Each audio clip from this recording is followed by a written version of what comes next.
Olá pessoal, tudo bem com vocês? Aqui quem vos fala é o professor Helder, vosso professor de Física. E desta vez nós faremos uma videoaula sobre o estudo dos gases, só que iremos nos concentrar na questão da aplicação da Lei Geral dos Gases Ideais, beleza? Mas antes de continuarmos, vamos para a nossa vinheta.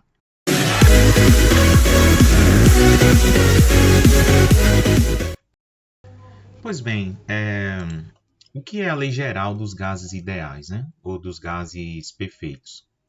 Bom, toda vez que você tiver uma transformação gasosa em que você não tiver variação no número de partículas, ou tanto faz você dizer no número de partículas ou na massa, né? Se você tem uma certa massa de gás e não muda essa massa, você não mudaria o número de partículas que existem, né? Num determinado gás. Então, você pode fazer construir a seguinte relação, né? Usando a equação de Clapeyron, que foi aquilo que nós estudamos na videoaula anterior, tá certo? Esse estado 1, que é determinado por uma pressão P1, um volume V1 e uma temperatura T1, certo? Então, nós podemos ter essa relação, colocando esses índices, né, para a pressão, o volume e a temperatura. No caso do N, que é a quantidade de matéria, e do R, que é a constante universal dos gases, você não precisa colocar nenhum índice porque não vai ter nenhuma variação, né?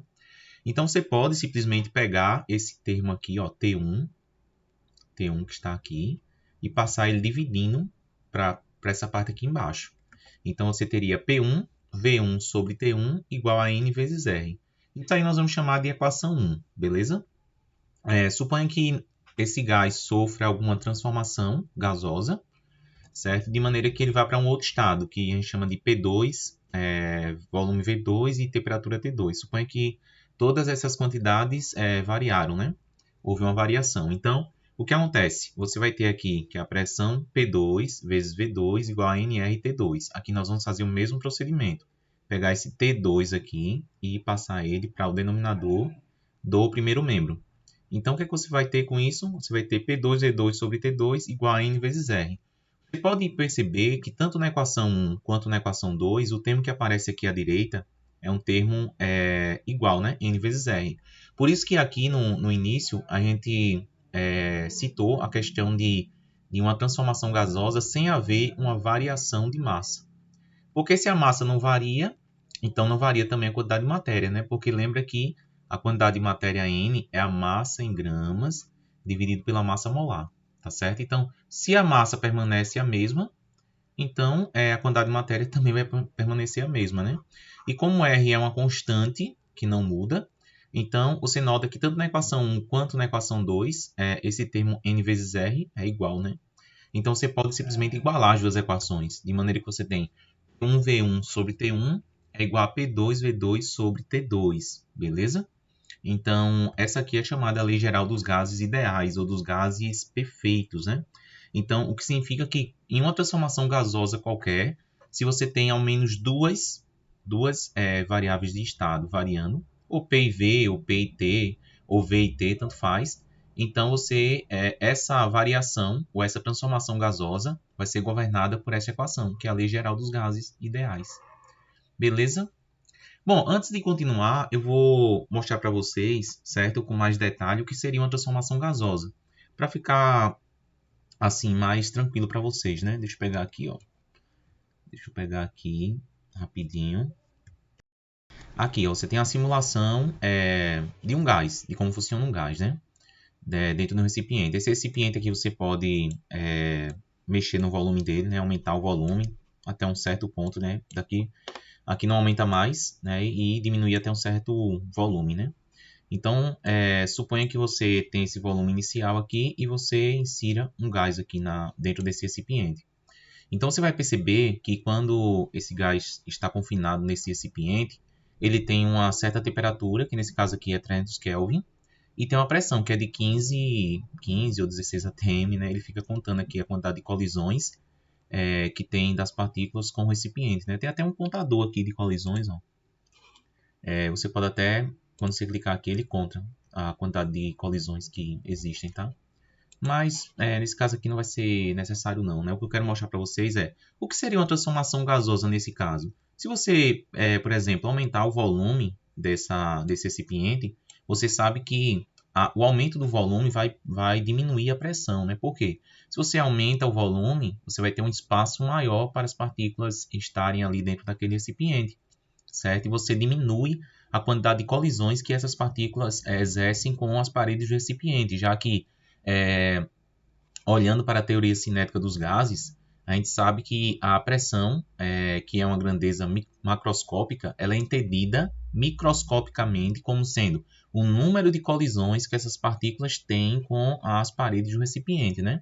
Então, se eu aumento o volume, obviamente a pressão vai cair. Note que a pressão está 15 ali, né? Se você olhar para um númerozinho ali, 15, né? Quando eu faço isso, ó, caiu para 8, 8,7, ela fica variando um pouco, né? Então, isso aqui foi uma transformação gasosa. Você teve uma variação na pressão, uma variação no volume, embora a temperatura tenha se mantido constante, né? Nós vamos ver em outras aulas que esse tipo de transformação em que a temperatura é mantida constante e você só varia a pressão e o volume é chamado de transformação isotérmica. Por quê? Iso de igual, térmica de temperatura, tá? Você pode também, nesse caso, se quiser, né, aumentar a temperatura. Se eu forneço calor para o gás, a temperatura aumenta e, consequentemente, também a pressão. Por que a pressão vai aumentar com a temperatura? Lógico, né? Quando você aumenta a temperatura, as partículas ficam mais velozes, né? Já que a temperatura está associada ao grau de agitação térmica das partículas do sistema. Então, quanto maior a temperatura, mais agitadas estarão as partículas. Se as partículas estão mais agitadas, vai haver mais colisões dessas partículas com as paredes do recipiente, desse recipiente aqui. Então, você teria aí uma pressão também maior, né? Então, nesse segundo caso aqui, você nota que eu aumentei a temperatura pelo fato de estar fornecendo calor aqui, né, para o meu sistema, para as partículas aqui, e isso fez com que a pressão aumentasse. Mas o volume permaneceu constante porque eu não mexi aqui, né, no volume do recipiente. Quando você não mexe no volume, você tem a transformação gasosa isocórica, né? Ou também chamada de isovolumétrica. Na verdade, são 3 nomes, né? Nós vamos ver isso. Isocórica, isovolumétrica ou isométrica. São 3 nomes para descrever o mesmo tipo de transformação. E nesse caso aí, a transformação é uma transformação em que o volume não muda, tá? Então, no final das contas, o que eu queria mostrar aqui, ou deixar mais claro para vocês, é o que é uma transformação gasosa. Ou seja, a transformação gasosa acontece quando você varia 2 das variáveis de estado que você tem. Quais são as variáveis de estado? Pressão, volume e temperatura. Se você variar ao menos 2 delas, você já tem uma transformação gasosa, né? Ou transformação termodinâmica, beleza? Então, você pode ter alguma situação em que você varie as 3 quantidades, né? Por exemplo, eu posso fornecer calor aqui para o meu sistema, de maneira que a temperatura aumenta e também a pressão, e depois diminuir um pouco o volume, né? Aqui, ó. Aí, no caso, as 3 quantidades variaram, né? Você aumentou a pressão, aumentou a temperatura e diminuiu o volume, entendeu? Então, pode acontecer isso também, beleza? Vamos voltar lá para a nossa apresentação. Bom, essa lei geral dos gases ideais, que é P1V1T1 igual a P2V2 sobre T2, ela é válida para qualquer transformação gasosa, né? Se você tiver ao menos 2 daquelas da variável de estado, 2 das variáveis de estado variarem, então você já tem uma transformação gasosa e essa lei aqui ela é válida, beleza? Então vamos tentar aplicar elas alguns exercícios aqui para ficar mais claro, né? Então, na questão de número 10, você tem o seguinte: o pneu de um carro estacionado tem uma pressão de 2 atm. Então, eu vou ter aqui o seguinte, que a pressão P1 é 2 atm. 2 atm. E quando a temperatura é de 9 graus Celsius, então a temperatura inicial, ou temperatura T1, é de 9 graus Celsius. A gente já sabe que vai ser necessário transformar a temperatura de graus Celsius para Kelvin, né? Então, como é que a gente faz? A gente soma com 273, né? 273. 273 com 9 dá 282 Kelvin. 282 Kelvin. Aqui a gente fez de forma mais direta, né? Mas se você quiser usar a equação T igual a TC mais 273, pode fazer sem problema, tá? Ó, aí diz o seguinte, ó, depois de o veículo correr em alta velocidade, a temperatura do pneu sobe a 37 graus Celsius. Então, a temperatura subiu, então a temperatura final, T2, é 37 graus Celsius. Que eu já posso somar aqui também com 273. 273 com 37 dá 310, né? 310 Kelvin. Porque 273 com 7 dá 280, com 30, 310. E ele diz que o seu volume aumenta de 10%.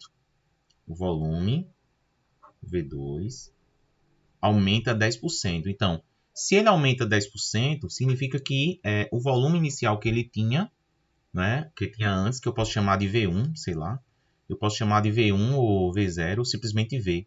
Eu vou fazer o seguinte, eu vou dizer que V1 era igual a V. Ou seja, era o volume que ele tinha, era V. É um X, né? Como se fosse um X qualquer, uma incógnita. E o volume final, que é o V2, o que acontece? Ele aumenta 10%. Então, se ele aumenta 10%, vai ser V mais 0,1V. Por que esse 0,1V? Porque 10% é igual a 10 sobre 100. E 10 sobre 100 é 0,1, beleza? Por isso fica V mais 0,1V. Então, significa que o V2 é 1,1V. Né? Porque o volume inicial era V e o volume final ficou 1,1V, já que aumentou 10%. Né? E o que ele quer aqui é saber qual a nova pressão do pneu. Ele quer saber quem é P2.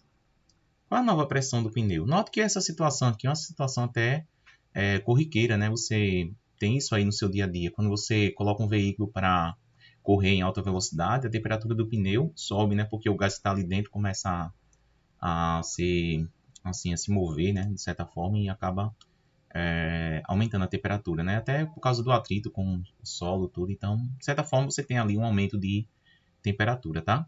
Então, vamos usar a lei geral dos gases ideais. Ó, P1, V1 sobre T1 igual a P2, V2 sobre T2. É interessante notar, gente, que toda vez que você tiver uma questão desse tipo, aumenta 10%, contrai 10%, né, você vai perceber sempre que isso vai fazer com que você corte, né, algumas incógnitas, né? Porque você não tem o valor de V1. O valor de V1 não é dado, né, na questão. Por isso que a gente chamou aqui de V. Certo? Eu chamei de V, mas poderia chamar de qualquer coisa, de X, ou simplesmente deixar V1. E V2 seria 1,1V1, tanto faz. Mas vamos fazer as devidas substituições. Né? A pressão P1 é 2 atm, o volume V1 é simplesmente V, e T1 é 282 Kelvin. 282 Kelvin. P2 é o que eu quero, é o que está pedindo na questão. V2 dá 1,1V, 1,1V.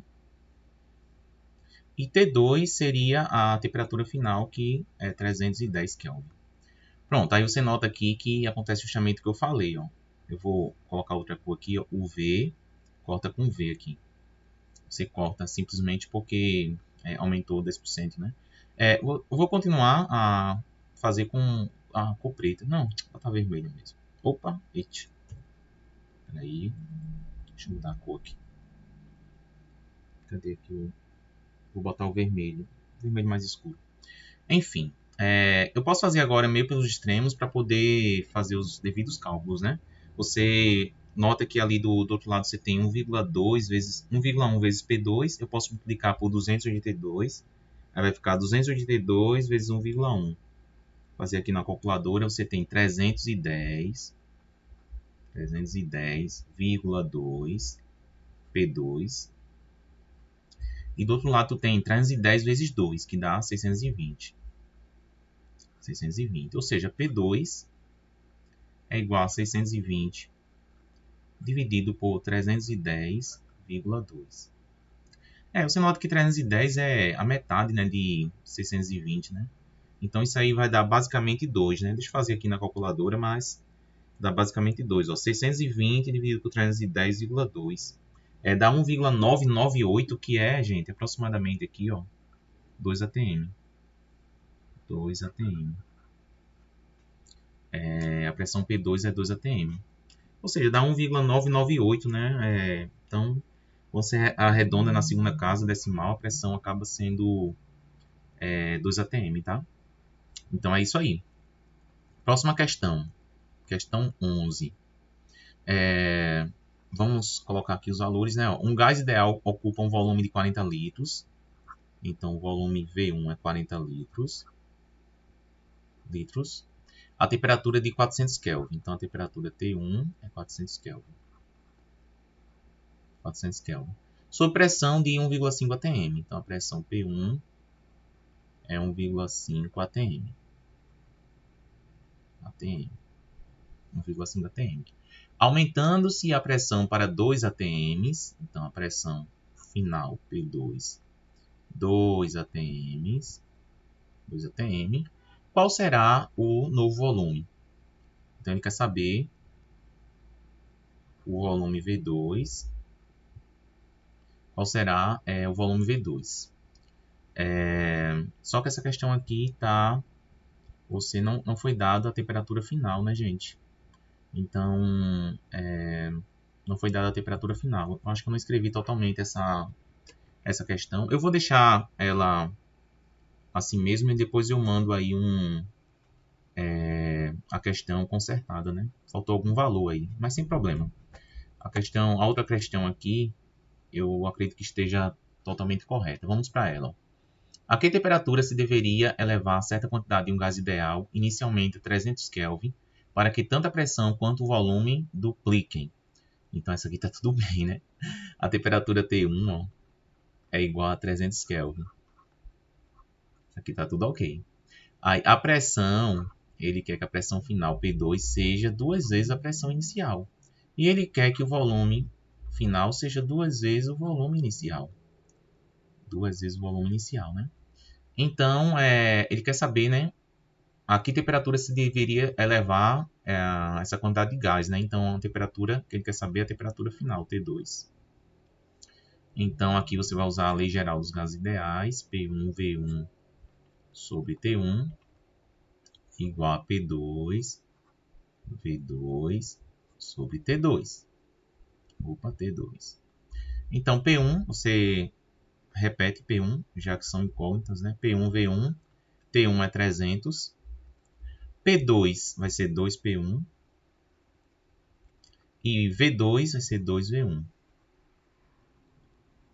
A temperatura T2. Você nota que aqui, ó, P1 corta com P1, V1 corta com V1. Vai ficar 2 vezes 2, 4, né? Aqui sobra 1, né? Sobra 1 aqui, porque você cortou P1 e V1, só que tem 1 que multiplica tanto P1 quanto V1, né? Então vai ficar 1 vezes T2, T2. E 300 vezes... Ó, aqui tem 2, ó. 2. E aqui tem 2. 2 vezes 2, 4. Vezes 300 dá 1.200. 1.200 Kelvin. 1.200 Kelvin. Pronto, você tem que quadruplicar a temperatura para que tanto a pressão quanto o volume dupliquem, né? Faz sentido, né? Porque, tipo, se você aumenta o volume para que a pressão dobre, você tem que aumentar muito a temperatura para que as partículas fiquem bem agitadas, né? A fim de que compense tanto o volume que aumentou e também compense o fato da pressão ter que ser duplicada. Beleza? Justamente por conta disso, gente, de ter todos os valores, que nós não conseguimos fazer a questão anterior, né? Que foi a questão 11. Porque ele fala que aumentando-se a pressão para 2 atm, qual será o novo volume? Mas para saber o novo volume, eu tenho que ter a temperatura, né? O que aconteceu com a temperatura? Ela manteve-se constante, o que aconteceu? Então teria que ter o valor.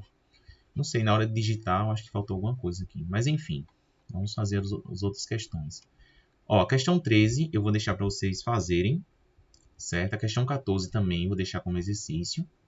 E vou fazer a questão 15.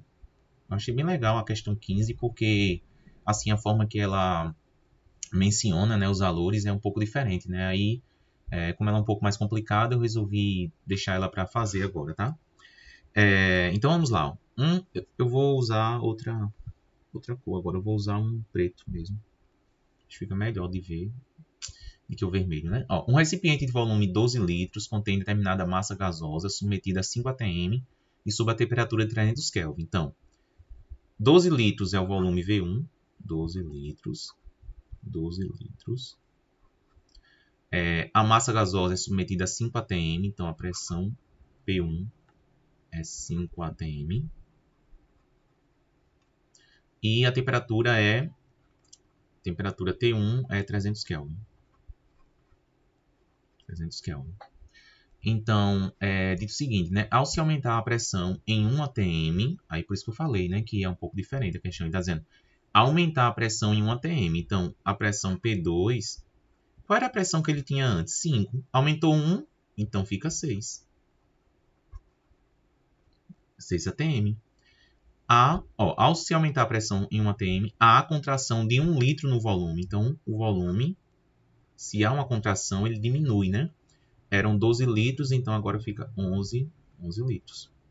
Então, o que ele quer saber qual é a nova temperatura. Temperatura T2 é igual a quanto? Então, mais uma vez, gente, aqui a equação é bem fácil, né? Porque é sempre P1, V1 sobre T1 igual a P2, V2 sobre T2. T2. Então, só substituição. P1 é 5 atm, V1 12 litros, sobre a temperatura T1, que é 300 Kelvin. P2, 6 atm, V2, 11 litros, e T2 é o que eu quero. Vamos fazer as continhas aqui, ó. 5 vezes 12 vai ficar 60, sobre 300. E aqui, 6 vezes 11 dá 66. 66 sobre T2. Você pode simplificar aqui a sua conta, de certa forma, cortando 0 com 0. Aí em cima sobra 6, embaixo 30, né? Você poderia ainda dividir o 30 por 6 e ficar 5 embaixo e 1 em cima, né? Mas vamos fazer meio para os extremos aqui, né? Ó, 6 vezes T2 vai ficar 6 T2. E 30 vezes 66 vai ficar o quê? 30 vezes 66 é 3 vezes 6, 18. Sobe 1, 3 vezes 6, 18 com 1, 19. Acho que dá 1980. Deixa eu fazer aqui a conta. 66 vezes 30. 1980, tá certo. 1980. 1980. Aí eu vou continuar a continha aqui do lado. A temperatura T2 é igual a 1980. 1980 dividido por 6. 6. Então, T2 vai ser igual a 1980 dividido por 6. 330. 330 Kelvin. Aí sempre lembre aí da unidade, né, gente? 330 Kelvin. Então, a temperatura T2, 330 Kelvin, que é a temperatura final. Ou seja, para que a pressão aumente em 1 atm e haja uma contração de 1 litro no volume, a temperatura tem que aumentar um pouquinho, né? Só 30 Kelvin, né? Ou seja, houve um aumento de 10% na temperatura para que houvesse essa transformação termodinâmica, né? Essa transformação gasosa. Bom, galera, esse foi o vídeo de hoje. Espero que vocês tenham gostado, tá certo? E espero que tenham bons estudos aí. Tchauzinho, um abração.